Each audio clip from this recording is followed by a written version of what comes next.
Welcome to the Economy Magazine. I'm Benjamin Chang Alfares with the news from the global economy. Coming up, will economic sanctions on Tehran continue? An old world innovation in Congo gives rise to a new mode of transportation. First, the headlines. Eurogroup finance ministers on Monday discussed allowing member states more flexibility to cut their budget gaps to stimulate economic growth. Eurogroup Chairman Jeroen Dijsselbloem said EU countries can get more time to cut budget gaps provided they deliver reforms with a clear long-term impact. Rome wants to widen the focus of fiscal rules from the austerity policies of the debt crisis to include stimulating growth.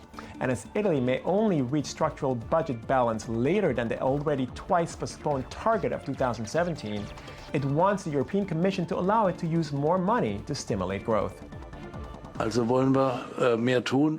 We want to do more to stimulate investment and growth. That's very clear. It's necessary, but it should not be an excuse to no longer do what is necessary.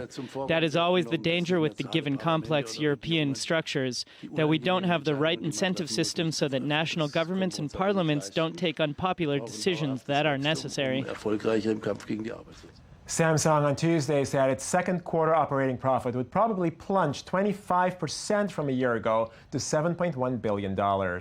Operating profit in the second quarter dropped 15.2% from the first quarter when it reached $8.9 billion. The world's largest smartphone maker in a note said earnings dropped owing to a slowdown in smartphone market growth and increased competition from cheaper Chinese models. Earnings were also hit by the appreciation of the Korean won, which is at 6-year highs against the dollar. Commerzbank, Germany's second largest lender, will probably be the next bank to resolve alleged U.S. sanctions violations. The Frankfurt-based firm may incur penalties of at least $500 million as part of a deferred prosecution agreement with authorities.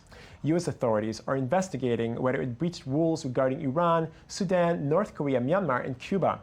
Commerzbank had $1.2 billion in provisions for legal proceedings and recourse claims at the end of 2013. Argentine Economy Minister Axel Kicillof told a mediator in the country's dispute with investors Argentina needs a stay on the court ruling. U.S. District Judge Thomas Grisa should reinstate a stay of his ruling against the country, Kicillof said. He assured court-appointed mediator Daniel Pollack Argentina would continue negotiating to reach a just solution for all the country's creditors. To avoid a fresh default, the country needs to come to a deal with a group of investors who rejected a debt restructuring plan following Argentina's 2002 default on $100 billion in loans. Multinational corporations eagerly await the opportunity to return to the 76 million person Iranian market, but an agreement regarding Iran's nuclear program remains elusive. Here's Daniel Roth with the report. A new round of nuclear talks started late last week in Vienna between 6 world powers and Iran with the intention of getting to a solid accord regarding Iran's nuclear program before July 20th. The date marks the end of the current 6-month interim agreement that had given Tehran some break from economic sanctions after agreeing to restrict some of its nuclear program.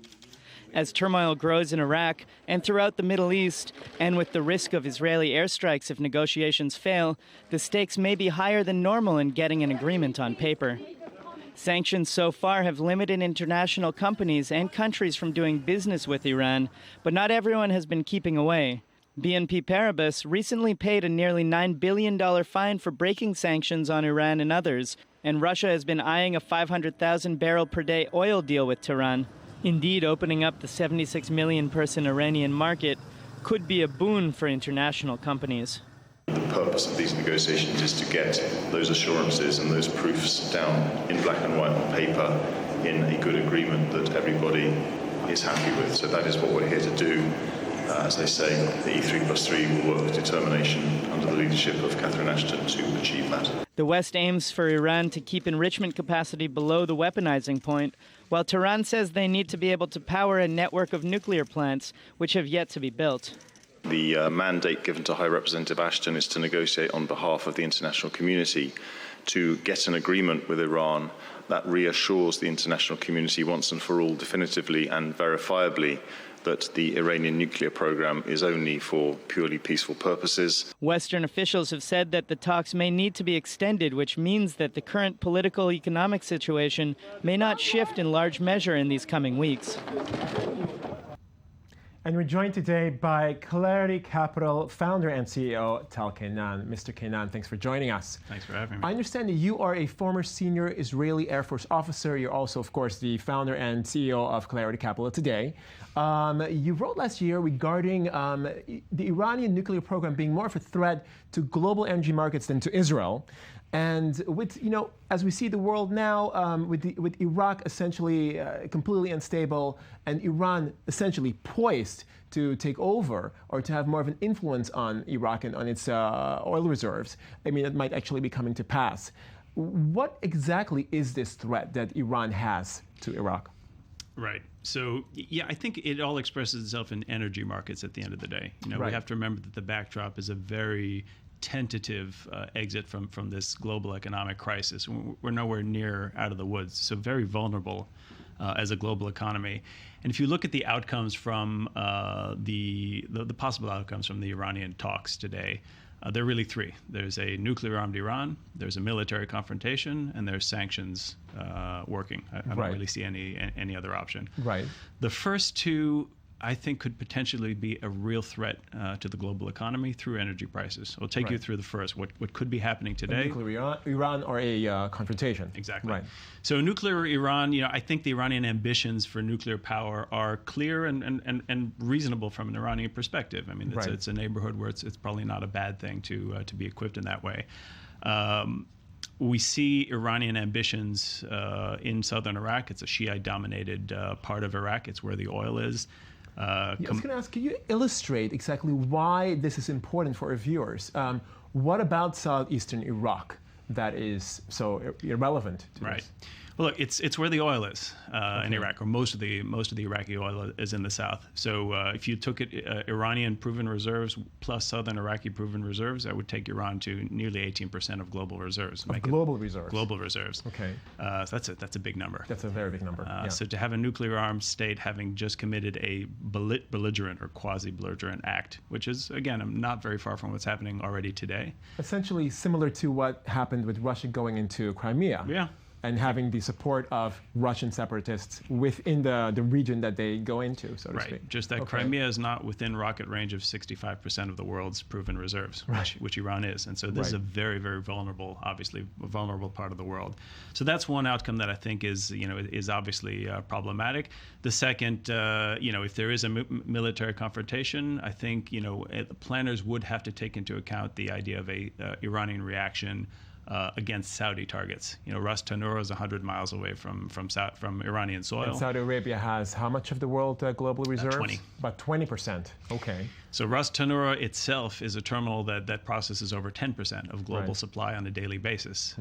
So hitting that terminal, which again is within range of thousands of Iranian rockets, there's no military way to stop that once a war begins, could really culminate in a real interruption of global supply. And just as context, the last time we had a physical supply shock in the world, the 1973 supply shock, oil went from $3.40 a barrel to over $12 a barrel and never came back. And that's a 350% rise. It never does come back, does it? I suppose, right? And that's just in a few months.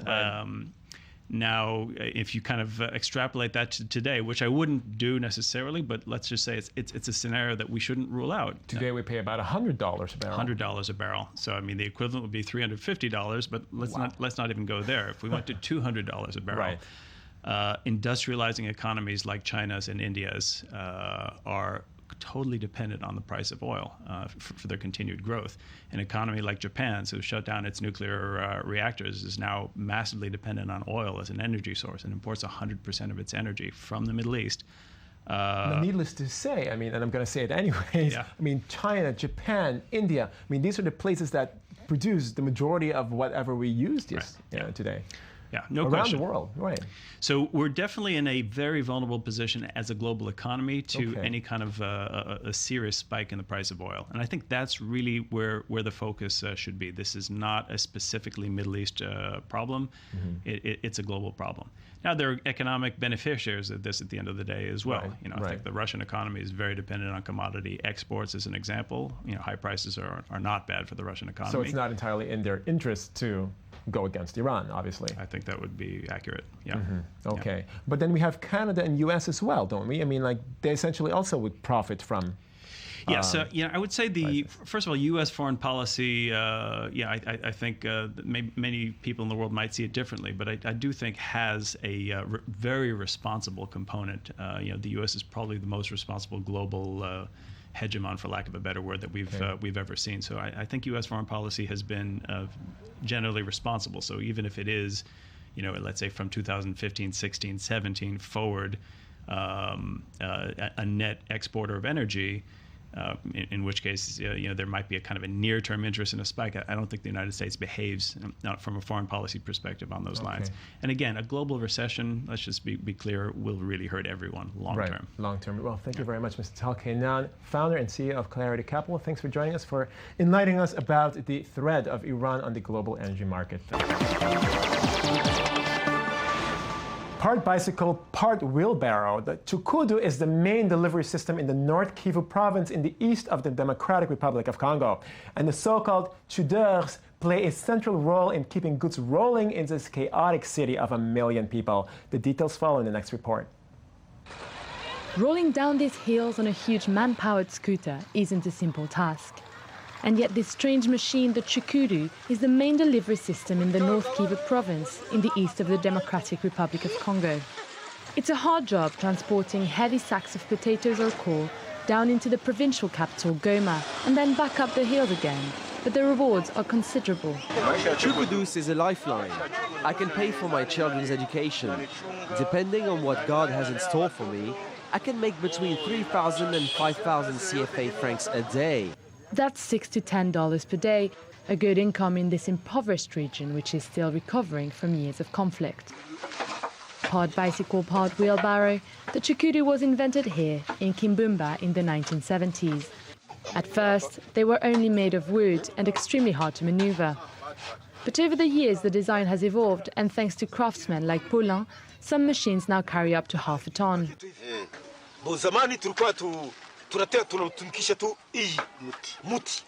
Before, we only used the core of the tree trunk. We had to grease it with palm oil just to be able to get it down off the hills and onto the main road. But today, we have added tires and a back brake. Buying a Chukudu is a big investment. A sophisticated one can cost up to $100, but it also means job security for the 1,500 unionized drivers. I created a business with 60 young men who work today with these Chukudus, and they work in Goma. And it helps them. It really helps them out to protect them from any problems. A few years ago, a giant Chukudu-shaped statue was erected in central Goma, testament to the important role the Chukudus play in keeping goods rolling in this chaotic city of 1 million people. And we're joined now by Daniel Roth for a look into the world media in Media Watch. Mr. Roth, thanks for joining us. Good. Okay, so I understand you have something from The Guardian. Yeah, The Guardian it is. Regarding solar power. Solar power is in. It's hot. Finally, if it's you, hot. Get it? I actually did get it, yeah. Great. It was a terrible joke, and I'm sorry. Listen, this article focuses on Australia, where in the last few days, few days and weeks, they've seen electricity prices during the daytime drop from $40 or $50 per megawatt hour to zero. And this is all because of solar power. Cities that are normally powered by coal through centralized power systems are on their way out. Finally, it's about time. Coal or whatever it is, the centralized systems are on their way out, because even if the resource was burned for free, it would still cost more to deliver the power than putting a solar power on your panel on your roof. How can this be? Well, basically, when you put a panel on your roof, you're using a resource that's coming from the sky, of course, as that's abundant and just there every single day the sun comes up, and And B, the big deal is the delivery system. It's just on the roof. It's being placed on homes and businesses. But this has existed for a long time. Why now?